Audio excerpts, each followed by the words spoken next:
അപകടകരമായ രീതിയിൽ promotional video ചിത്രീകരണത്തിനിടെ Kozhikode യുവാവ് മരിച്ച സംഭവത്തിൽ ഇടിച്ച വാഹനം ഏതാണ് എന്നതിൽ അവ്യക്തത തുടരുന്നു.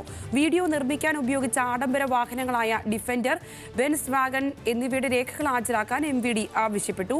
രേഖകൾ പരിശോധിച്ച ശേഷം ലൈസൻസ് സസ്പെൻഡ് ചെയ്യും.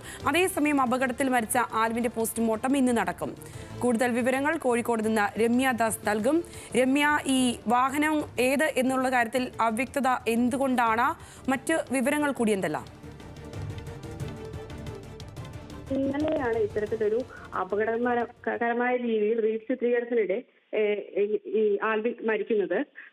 അതായത് ഈ ബീച്ച് റോഡിൽ വെച്ചാണ് ഈ ഒരു ദൃശ്യങ്ങൾ ചിത്രീകരിക്കുന്നത്.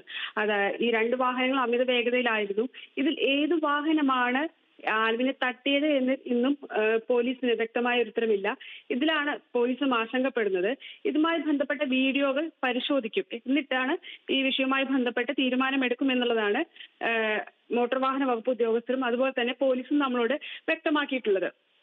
എന്തായാലും ഈ ഘട്ടത്തിൽ നമുക്ക് പറയാനുള്ള ഏറ്റവും പുതിയ വിവരം, ഇതുമായി ബന്ധപ്പെട്ട് ഈ വീഡിയോകൾ പരിശോധിച്ച ശേഷം ഏതു വാഹനമാണ് ഇടിച്ചതെന്നതിൽ വ്യക്തത വരുത്തും. കൂടാതെ തന്നെ ഈ രണ്ട് വാഹനങ്ങൾ ഇപ്പോൾ പോലീസ് കസ്റ്റഡിയിൽ തന്നെയാണുള്ളത്. ഇതുമായി ബന്ധപ്പെട്ട് ഇനി അറിയാനുള്ളതും ഇത് തന്നെയാണ്, ഏത് വാഹനമാണ് തട്ടിയത്. അപ്പോൾ അതിനുശേഷം ഈ വാഹനത്തിന്റെ RC ഉൾപ്പെടെ അതുപോലെ തന്നെ ആരാണ് വാഹനം ഓടിച്ചത് തുടങ്ങിയ വിവരങ്ങൾ ശേഖരിച്ച ശേഷം RC ഉൾപ്പെടെ സസ്പെൻഡ് ചെയ്യും. കൂടാതെ തന്നെ ഇന്ന് ഈ ആൽവിന്റെ പോസ്റ്റ്മോർട്ടം നടപടികളും ഇന്ന് പൂർത്തീകരിക്കും. അതിനുശേഷം മൃതദേഹം ബന്ധുക്കൾക്ക് വിട്ടു നൽകും. നിലവിൽ ഇപ്പൊ കോഴിക്കോട് ബീച്ച് ഹോസ്പിറ്റലാണ് ആൽവിന്റെ മൃതദേഹം സൂക്ഷിച്ചിട്ടുള്ളത്.